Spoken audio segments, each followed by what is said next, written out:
जिस घर में कलह होता हो, जिस घर में कीर्तन न होता हो, जिस घर में भजन न होता हो, उस घर में सुख नहीं होता है। उस घर में आनंद नहीं होता है। वह घर घर नहीं होता है, वह घर शमशान होता है। उस घर में लोग अपना डेरा जमा के बैठ जाता है। उस घर में रहने वाले सदस्य हमेशा परेशान रहते हैं, कोई न कोई परेशानी है। जिस घर में भजन कीर्तन न होता, उसके घर में रहने वाले जो सदस्य हैं, जो लोग हैं, उनका मन चिड़चिड़ा रहेगा, उनका मन दुखी रहेगा, उनके अंदर बौखलाहट होगी। जब आप भजन करोगे, घर में कीर्तन करोगे, तो आपके घर में परमात्मा की कृपा होगी, आपके घर में सुख शांति आएगी। तो हर घर में भगवान का भजन होना चाहिए, हर घर में भजन होना चाहिए। भजन से ही आपको मुक्ति मिलेगी, भजन करने से ही आपके जीवन में शांति आएगी, भजन करने से ही आपके घर की जो दोष है वह दोष समाप्त हो जाएगा। तो जब आपके घर में भजन होता है, आपके घर में कीर्तन होता है, उस घर में देवों की शक्ति होती है, उस घर में भगवान की कृपा होती है, और उस घर में रहने वाले लोग हमेशा सुखी रहते हैं, आनंद में रहते हैं और पुण्य को प्राप्त करते हैं और पापों से दूर होते हैं, पापों से मुक्ति मिलती है उनको। यह तभी संभव है जब आप भजन करोगे। बिना भजन का कल्याण नहीं है। कितने लोगों का प्रश्न होता है कि महाराज जी, हम तो भजन कर रहे हैं, लेकिन बिना भजन करने वाले भी हमसे भी बढ़िया है, हमसे भी अच्छा है, पैसे वाले हैं, हम भजन करते हैं, हम परेशान हैं। तो इस बात पर मैं कई बार चर्चा कर चुका हूँ, लेकिन आज मैं फिर कर दे रहा हूँ कि पुण्य, प्रारब्ध, पूर्व जन्म की जो पुण्य है, जो उसका गोदाम भरा है, वो इस जन्म में खा रहा है। जैसे वो खत्म होगा वैसे उसकी दुर्गति हो जाएगी, वह एक एक पैसे बदे नस्तवान हो जाएगा, एक एक रोटी बदे, एक एक रोटी के लिए सोचना पड़ेगा उसको। तो जब आपके पास पुण्य होता है तो भगवान उस पुण्य को जल्दी जल्दी खत्म कर देते हैं। जो पाप करता है, जो पापा आचरण करता है, भगवान ने आपको बहुत सारा धन दे दिया, उस धन को आप दुरुपयोग में लो, गलत कार्य में लो, तो उस पुण्य की वजह से वो धन की प्राप्ति आपको हो रही है, लेकिन भगवान आपके मति को मार देंगे, जिससे आपका बहुत तेजी से जो धन है ना, वह बहुत तेजी से खर्चा करोगे व्यसन में, फालतू चीजों में। जब जल्दी से जल्दी उसको खर्चा कर लोगे, जब आपके पास कुछ नहीं रहेगा, भजन तो है नहीं, तो जो भजन पूर्व जन्म का था, उस भजन के वजह से, उस भजन जो आप किए हो, उसके पुण्य से आप इस जीवन में जो अगला जीवन आपका मिला वो सुखी रहा। आपको लगा कि हमारे जीवन में सब कुछ है, लेकिन आपके अगले जो शरीर मिला उस पर भजन किए नहीं, बस जो सुख सुविधा मिला उसको भोगते गए। एक समय आएगा कि आप कंगाल हो जाओगे। जैसे एक खेती कर लिए, गेहूं बो दिए, अब गोदाम में भर लिए अपने घर में खाने के लिए 1 साल के लिए, अब अगले सीजन में बोए नहीं तो क्या होगा, खत्म होगा कि नहीं होगा। इसलिए तो हम लोग सीजन बाई सीजन धान गेहूं लगाते हैं ताकि एस्टिमेट गड़बड़ाए ना, है कि नहीं? तो ऐसे ही जो आपका पुण्य है, जो आपका पाप है, जब आप पाप करते हो तो पुण्य क्या होता है? खत्म होता है, वह नष्ट होता है। आप ये ना देखो कि वो बहुत पैसे वाला है, भजन नहीं कर रहा फिर भी आगे बढ़ रहा है, वो दुर्गति में चला जाएगा, उसका जो जीवन है वो बहुत पीड़ा में चला जाएगा। तो समय समय की बात होती है। आप हर लोग अपने क्षेत्र में, अपने शहर में देखे होंगे कि एक समय था कि उनकी तड़तड़ी थी, चलती थी, 10 लोग आगे पीछे घूमते थे। आज उनके पास एक कुत्ता भी बैठने के लिए तैयार नहीं है। हर गांव में कुछ न कुछ ऐसी कहानियां बनी हुई है। ये तो समय समय की बात होती है। आप कहते हो ना कि समय बहुत बलवान होता है, जब समय का मार पड़ती है तो फिर बुद्धि हरा जाता है सबका, व्यक्ति किसी और का नहीं होता है, चित्त गिर जाता है। समय को महत्व को समझाना चाहिए। ये जो मानव जीवन मिला है, मानव शरीर मिला है, ये मात्र संसार का भोग करने के लिए नहीं मिला है। इस शरीर से आप ऐसा क्रिया करो, ऐसा कर्म करो जिससे परमात्मा भी प्रसन्न हो, आपके ऊपर खूब कृपा बरसाए और आपका जो आने वाला जीवन हो वो बहुत सुखमय हो, आपको जन्म मरण से मुक्त कर दे, इस नरक में से आपको बाहर कर दे। यह तभी संभव है जब आप धर्म से चलोगे, भगवान का सुमिरन, भगवान का ध्यान करोगे, तभी इस माया रूपी दलदल से बाहर निकलोगे, अन्यथा इसी दलदल में धंसते चले जाओगे। व्यक्ति अपने कर्म के अनुसार सुख दुख भोगता है, वैसे उसको परिवार मिलता है, वैसे उसको शरीर मिलता है। बुरा कर्म है कई जन्मों का, अगर मानव शरीर सौभाग्य से पा गए, कृपा हो गई, लेकिन उस शरीर में बड़ा पीड़ा होगी, जन्मजात रोग से पीड़ित हो जाओगे और उसको पूरे जीवन झेलना है। ये अपने कर्मों का भोग है। भगवान किसी को तकलीफ और दुख नहीं देते हैं, भगवान किसी को पीड़ा नहीं देते हैं। सब कुछ अपना किया कराया होता है, जो समय आने पर उसको भोगना पड़ता है। जो बोए रहोगे वो काट लोगे। ये तो खेती है, कर्म की खेती, जैसा करोगे वैसा भरोगे। ऐसा नहीं कि करोगे आप भरेगा पड़ोसी, ऐसा इसमें नहीं है। इसमें खुद को भरना पड़ेगा। इसलिए जीव को हमेशा अच्छा कार्य करना चाहिए, उस परमात्मा का चिंतन सुमिरन करना चाहिए, जिससे उस जीव का कल्याण हो। और कितने बार गंगा जी का स्नान लोग करने जाते हैं, अशुद्ध पवित्र वस्त्र को पहनकर गंगा जी में स्नान करते हैं। यह हमारे शास्त्रों में निषेध बताया गया है, ऐसा नहीं करना चाहिए। अशुद्ध अपवित्र जो कपड़ा होता है उसको पहनकर गंगा जी में स्नान नहीं करना चाहिए। मैं शास्त्रों की बात बता रहा हूँ, ये हमारी बात नहीं है, ये शास्त्र में लिखा हुआ है। मैं तो कुछ अपने से बोलता ही नहीं हूँ, जो हमारे ऋषि मुनियों का अनुभव है, जो शास्त्र में लिखा है, मैं वही चीज़ को आपको बताने का प्रयास करता हूँ। तो ये सब छोटे छोटे जो बातें हैं ना, इस पर ध्यान देने की ज़रूरत है, तब आपके जीवन में शांति और सुख आएगा, तब आप जन्म मरण से मुक्त हो पाओगे, पापों से मुक्त हो जाओगे। जब शास्त्र के अनुकूल चलोगे, तब शास्त्र के विरुद्ध रहोगे, शास्त्र के विपरीत रहोगे, जो जीवन है ना ये उलझा रहेगा, कहीं ना कहीं हमेशा फंसे रहोगे, परेशान रहोगे, और उस परेशानी से रास्ता निकलने का कोई मार्ग ही नहीं है। जब आपको सत्संग सुने ही नहीं हो, शास्त्र के अनुकूल चले ही नहीं हो, तो इस समस्या में से कैसे बाहर निकलोगे?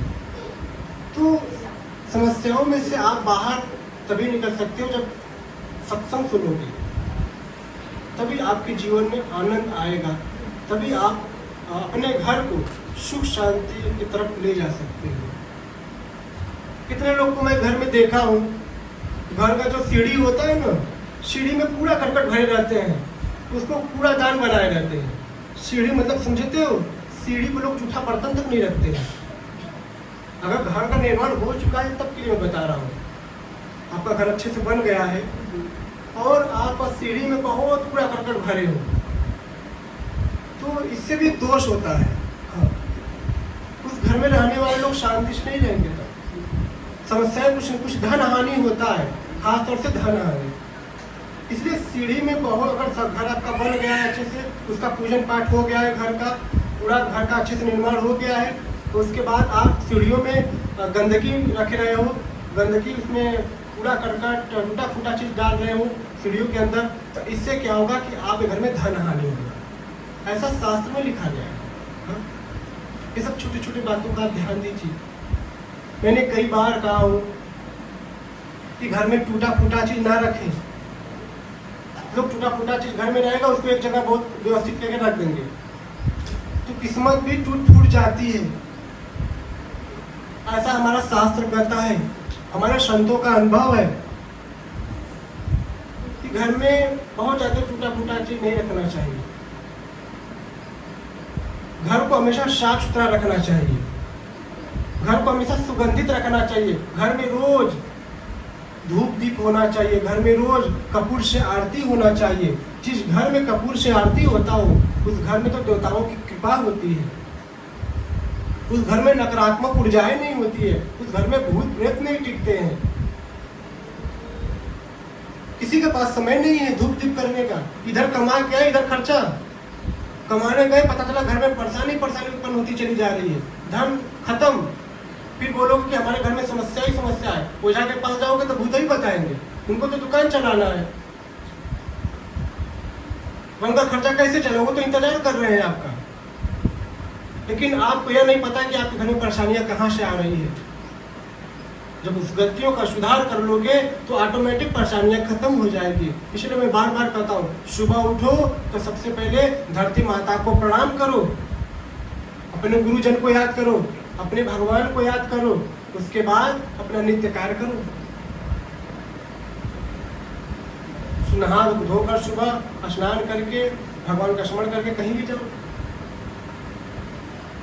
कितने लोग को तो मैं देखा हूँ जो दुकानदार लोग हैं, सुबह उठेंगे सो के उठे मुंह भी नहीं धोएंगे, फ्रेश भी नहीं होंगे, तुरंत दुकान का शटर उठा देंगे। ऐसे लोगों के घर में धन हानि होती है, ऐसे लोगों के दुकान में बरकत नहीं होती है। ये हमारी बात नहीं है, ये हमारे संतों का अनुभव है, ये हमारे शास्त्रों में लिखा हुआ है, और शास्त्र कभी झूठ नहीं बोलता। पवित्रता पर ध्यान देना चाहिए, तब आपकी दुकान में दरिद्रता नहीं आएगी, आपकी दुकान में ग्राहक आएंगे और आपका रोजी रोटी अच्छा से चलेगा। गलतियां करोगे तो उसका भुक्तभोगी बनोगे। इसलिए ये सब छोटे छोटे जो गलतियां हैं इसका सुधार कर लेना चाहिए, तब आपके जीवन में बहुत आनंद आएगा। मैंने कितने बार कहा हूं कि जो भगवान शिव को कनेर, पीली कनेर चढ़ाता है, उस घर में भूत प्रेत का वास नहीं होता है, उसके ऊपर कोई तंत्र मंत्र नहीं कर सकता है, ऐसा हमारा शास्त्र कहता है। मैंने आज ही पढ़ा उसको कि जो कनेर भगवान शिव को चढ़ाता है, समर्पित करता है, उसको कोई तंत्र नहीं कर सकता है। लेकिन समर्पित मतलब भाव भी वैसा होना चाहिए, श्रद्धा भी उस हिसाब से होना चाहिए भगवान के प्रति। तब यह कन्या जब आप भगवान शिव को समर्पित करोगे, भगवान स्वीकार लेंगे और आपको आशीर्वाद देंगे। तो शास्त्र तो हर प्रकार की बात बता रहा है, लेकिन हम शास्त्रों को अनदेखा करके और संसार में जो पाखंड है उसको पकड़ते, उस पर ध्यान है कि हम इससे हमारा लाभ हो जाएगा, इससे हमारा कल्याण हो जाएगा। कल्याण आपका शास्त्रों से होगा, कल्याण आपका सत्संग से होगा, कल्याण आपका पाखंड में इधर विचरण करने से नहीं होगा। इस बात को गांठ मार लो आप। लोग कहते हैं वहां चले जाएंगे तो कल्याण हो जाएगा, वहां चले जाएंगे तो कल्याण हो जाएगा। कहीं कल्याण नहीं है, कल्याण सिर्फ प्रभु के चरणों में ही है। और तो हर जगह एक अंधविश्वास है, एक भ्रांति है, जिसको हम वास्तविकता समझ लेते हैं कि हम इसको दिखा देंगे और इस क्रिया को कर लेंगे तो मेरा कल्याण हो जाएगा। बिना प्रभु की कृपा का किसी का कल्याण न हुआ है न कभी होगा। जब उनकी कृपा होगी तभी आपका कल्याण होगा, अन्यथा कभी कल्याण नहीं हो सकता है, नहीं हो सकता है। इसलिए प्रभु के चरणों में लगना चाहिए, उन्हीं में शक्ति है। प्रभु हमारे कहते हैं ना, मैं कण-कण में हूँ, मैं हर आत्मा में हूँ, मैं हर जगह विराजमान हूँ, तू मुझे पुकार। जब हम परमात्मा के प्रति पूर्ण श्रद्धा से, विश्वास से समर्पित हो जाते हैं, भगवान आपकी समस्याओं को दूर करते हैं। आप भगवान में लगते हो, लेकिन आपके जीवन में समस्याएं खड़ी की खड़ी रह जाती है, वो छोड़ती नहीं है, हटती नहीं है आपके सामने से। तो आपको लगता है कि भगवान से हमारा कल्याण नहीं होगा। आप भूल रहे हो, जब आप भगवान का भजन कर रहे हो, आपका तकलीफ दूर नहीं हो रहा है, इसका मतलब जो पीछे आपकी जो पाप है वो कट रहा है, वो कट रहा है। लाखों की कर्जा हो, हम एक रुपया अगर हम चुकता करेंगे तो तुरंत लाख का कर्जा चुकता नहीं होगा, तो समझ में नहीं आता है। लेकिन धीरे धीरे 1 रुपया से ही 1 लाख का कर्जा दूर हो जाता है। समय लगता है, क्योंकि हम रोज 1 रुपया दे रहे हैं, समय लगेगा, लेकिन कर्ज मुक्त हो जाओगे, पाप मुक्त हो जाओगे जब रोज थोड़ा थोड़ा पुण्य जुटाओगे। अब 10 दिन भजन करके अब पूरी सुख सुविधा का आकांक्षा करते हो, इच्छा करते हो, प्रभु ये तो दिए नहीं, मैं तो गुरु महाराज जी के यहाँ जा रहा हूँ, हमारे घर में तो ये समस्या आ गई, ये तो हट ही नहीं रही है। हटेगी नहीं, इंतजार करो, विश्वास करो, समर्पित हो जाओ, हाथ उठा दो, एकदम सिलेंडर हो जाओ प्रभु के प्रति।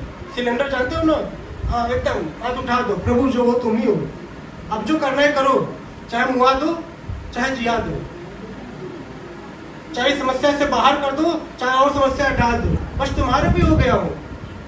देखना, जब इतनी श्रद्धा भगवान के प्रति आपकी हो जाएगी ना, मैं व्यास गद्दी से कह रहा हूँ, समय जरूर लग सकता है, देर जरूर लग सकता है, लेकिन समस्या एक न एक दिन जरूर कटेगी। श्रद्धा तो बनती है आपकी, श्रद्धा तो होता है 2-4 महीने के लिए, लेकिन जब समस्या नहीं हटती है तो श्रद्धा कमजोर होने लगती है। जब समय आती है परीक्षा का ना, उसी समय आप विफल हो जाते हो, पूजा पाठ में आपका धीरे धीरे रुचि खत्म होने लगती है, उसी जगह आपको सतर्क रहने की जरूरत है। इस बात को ख्याल रखना।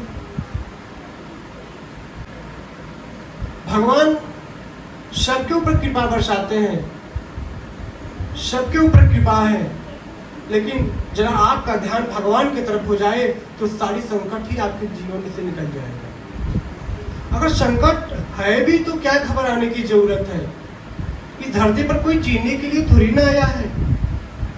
अरे सब मर रहे हैं, आपके सामने कितने नया पुराने लोग मर गए होंगे, क्या आज वो याद है? भूल गए उनको। जब तक वो आपके सामने थे उनसे प्रीत थी, मोह थी, लगाव था, लेकिन धीरे धीरे वो लगाव समाप्त हो जाती है, फिर वो याद नहीं आता है। तो फिर ये धरती पर कोई रहने के लिए नहीं आया है, ये तो मृत्यु लोक है, यहाँ तो मरना तय है, निश्चित है। हर व्यक्ति इस चीज को जानता है, लेकिन दुर्भाग्यवश कलयुग का प्रभाव माया में इतना दबा हुआ है कि जान के भी अनजान बन जाता है, जान के भी उस चीज को अनदेखा कर देता है। मरना सबको है, इस पर नहीं विलाप करना है। कोई कहता है महाराज जी मेरा 22 साल का लड़का मर गया, कोई कहता है मेरा 30 साल का लड़का मर गया। दुख है, मैं मानता हूँ, इसका यह मतलब नहीं है कि आप जो गया उसको याद करके अपने खुद के जीवन को बर्बाद कर लो। जिसको जितना दिन तक धरती पर रहना है उतना दिन तक रहेगा, न कोई किसी को रोक पाया है न रोक पाएगा। ये भगवान का दिया हुआ जीव है, शरीर है, इसको भगवान ही चला रहे हैं, इस शरीर को भगवान के ही देख रेख में है। इसको आप अपना मान ले रहे हो, यही सबसे बड़ी मूर्खता है। ये मेरा है, मैं कई बार कर चुका हूँ। अगर आपका ये है तो कोई मर जाता, इसको रोक के दिखाओ, है तो रोक के दिखाओ। ये आपका नहीं है, ये परमात्मा का दिया हुआ जीव है जो सेवा के रूप में आपके सामने प्रकट हुआ है। जो आपका कर्तव्य और धर्म उस व्यक्ति के प्रति होता है वह निभाओ। निभाने का यह मतलब नहीं कि उसको आप अपना मान लो। हमारे सामने परमात्मा ने जीव दिया है, हम इसका सेवा करें, यह आपका कर्तव्य है, यह आपका धर्म है, यह मेरा है। यह आपकी सबसे बड़ी मूर्खता है। दूसरे की चीज को अपना बना लो, सबसे बड़ी मूर्खता है। किराए का मकान में जाके आप खुद को मकान मालिक समझने लगोगे कि मकान मालिक जानेगा तो मार के भगा देगा। तो ये शरीर भी तो एक किराए का घर है। जब मालिक का बुलावा आ जाएगा ना तो फिर यहाँ पर चाहे माई चिल्ला, चाहे बाबू चिल्ला, चाहे दादा चिल्ला, चाहे दादी चिल्ला, चाहे संसार चिल्ला, जाना तो पड़ेगा। कोई रोक नहीं सकता उसको, कोई रोक नहीं सकता है। ये तो सत्य है। इसी सत्य को आप जानो। जब इस सत्य का ज्ञान हो जाएगा तो धीरे धीरे आपके अंदर वो शांति और वो सुख आने लगेगा। माया बहुत प्रबल है, दुख का कारण माया है, दुख का कारण माया है। अब माया कभी सत्य नहीं होता है। मामिस जो या मिस नहीं, जो नहीं है वो माया है। मतलब माया एक क्या है? सपना, एक भ्रम। मैं कई बार चर्चा कर चुका हूँ। सपने में आप बार बार कोई चीज हकीकत देखते हैं। मैं फलाने से बात कर रहा हूँ, क्या सुबह उठ के उससे बात करते हो? वो मिलता है आपके सामने? नहीं मिलता है ना। लेकिन हकीकत जैसा लगता है, सब कुछ हकीकत है। ये भी एक सपना है। हमको हकीकत है कि मेरे माता है, मेरे पिता है, लेकिन इस सपना से जब आप जागोगे, जब आपको सत्संग का ज्ञान होगा, विवेक होगा, तब आपको पता लगेगा कि जो माता पिता मेरे शरीर से हैं, या जो माता पिता है अपने पुत्र के बारे में सोचे जो मेरे शरीर से अंश है, ये क्या है? जब विवेक होगा तब ज्ञान होगा।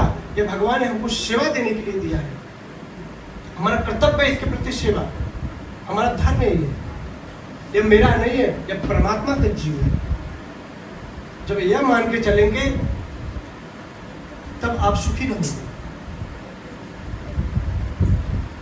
हर चीज को अपना मान ले रहे हो।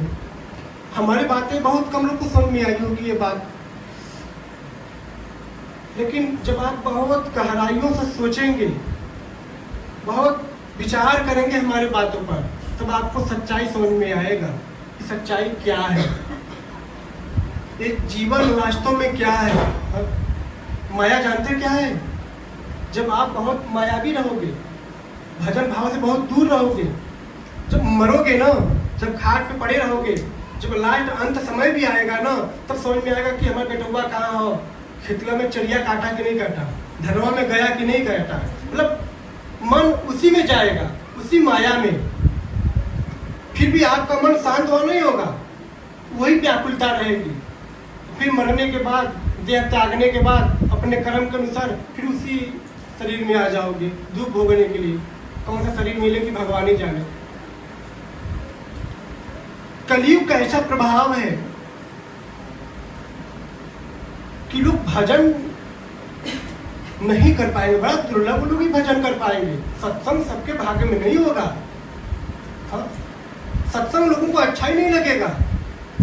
हम कहेंगे सत्संग सुनो तुम्हारा कल्याण हो जाएगा, आप सुन ही नहीं सकते हो, क्योंकि आपके ऊपर भगवान की कृपा नहीं है। सत्संग वही सुनता है जिसके ऊपर भगवान की कृपा होती है। सब नहीं सुन पाते हैं सत्संग की। तो हमारे ऋषि मुनियों लोग, देवी देवता लोग इसका गाथा को गाए, सत्संग की महिमा को बताए। तो सत्संग बड़ी कृपा से मिलता है। तो सत्संग आपके जीवन को तार देता है। सत्संग आपको पापों से मुक्त कर देता है। सत्संग भूत प्रेतों को मार के भगा देता है। ये पावर है। आप बैठे हो ना, आपको लग रहा है क्या मिल रहा है? पावर, ऊर्जा। पावर मतलब ऊर्जा। जो गुरु वाणी से ऊर्जा मिल रही है, उस गुरु वाणी को अपने जीवन में हम उतार रहे हैं, यही हमारा कल्याण करेगा। इसी शक्ति से हमारे परिवार में खुशियां और आनंद आएगा। इसलिए मैं कहता हूँ सत्संग सुनो। सत्संग की बहुत बड़ी महिमा है। चलते उठते फिरते सोते खाते बैठते भगवान का ध्यान करो, नाम जप करो, कृपा होगी। कितने लोगों को मैं देखा हूँ कि अपने बिस्तर पर बैठ के भोजन करते हैं, जिस पर सोते उसी पर खाते हैं। ये जान जाओगे कि आपके घर में धन हानि होगी, आपके घर में कोई ना कोई दोष होगा। जिस बिस्तर पर सो रहे हो, शयन कर रहे हो, जिस बिस्तर पर सोया जाता है उस पर भोजन नहीं किया जाता है। सच कहो तो भोजन हमेशा भूमि पे ही, जमीन पे ही की जाती है। आचमन किया जाता है। अगर आपको कुछ नहीं आता है, आचमन करने के लिए कोई मंत्र नहीं आता है, बोल दो, थोड़ा सा जल ले लो, आचमन करें। ओम केशवाय नमः, ओम नारायण नमः, ओम मधवाय नमः। ठीक है, ऐसा करके आचमन करें तो इससे क्या होगा, आपका भोजन क्या होगा, पवित्र हो जाएगा। अपने घर में झाला ना लगने दे। कितने लोग घर में देखो तो पूरा झाला ही झाला रहता है, पैसा कमाओगे बचेगा नहीं। इधर कमाओ इधर चला गया। अब इस बारे में तो बता चुका हूँ, क्या बताऊँ, कितने बार बता चुका हूँ मैं। झाड़ू के बारे में, घड़ी के बारे में, शीशा के बारे में, महिलाओं के सिंदूर के बारे में, कैसे लगाए कैसे न लगाए, किस दिशा की तरफ मुख करके सिंदूर लगाए, हर चीज़ तो बता दिया हूँ। कोई चीज़ बताने के थोड़ी ना है, फिर भी आप लोग गलतियाँ करते होंगे। बता देता हूँ एक बार, जब भी आप तिलक लगाओ, जब अपने माथा पर तिलक लगाओ भगवान का, तो बैठ के लगाया करो। क्या कितने लोग खड़े होकर तिलक लगाते हैं। अगर मंदिर में जाओ ना, ऐसे तिलक लगाओ, थोड़ा बैठ जाओ। अगर कोई वहाँ के पुजारी लगा रहे तो अपने सर पर हाथ रख लो, एक सर पर हाथ रखा जाता है ना, ऐसा रख के तब अपना तिलक लगाओ, थोड़ा सा सर झुका कर तिलक लगाया जाता है। अपने घर पे लगा रहे हो तो क्या करो, बैठ के तिलक लगाओ माथ पर। ठीक है, ये सब चीज़ों पर आप क्या करो, ध्यान देने की जरूरत है। तब जीवन में क्या होगा, आनंद आएगा, तब जीवन में सुख आएगा। अच्छा, सत्संग नहीं सुनते, ये सब जानकारियाँ कहाँ से मिलती है, ये सब ज्ञान कहाँ से होता है। जीने को तो सब जी रहे हैं, लेकिन जीने का तरीका बदल जाएगा। जैसे दाल होता है ना, दाल तो दाल होता है, लेकिन एक चम्मच घी डाल दो तो दाल का स्वाद ही अलग हो जाता है। एक जगह 4 रोटी मार दोगे, है कि नहीं, स्वाद ही बदल देगी। तो ये आपके जीवन में भजन एक घी का काम करता है। हाँ, जीवन की स्वाद ही बदल देता है, रास्ता ही चेंज हो जाता है। हाँ? इसलिए इस अपने जीवन में भक्ति करना बहुत जरूरी है।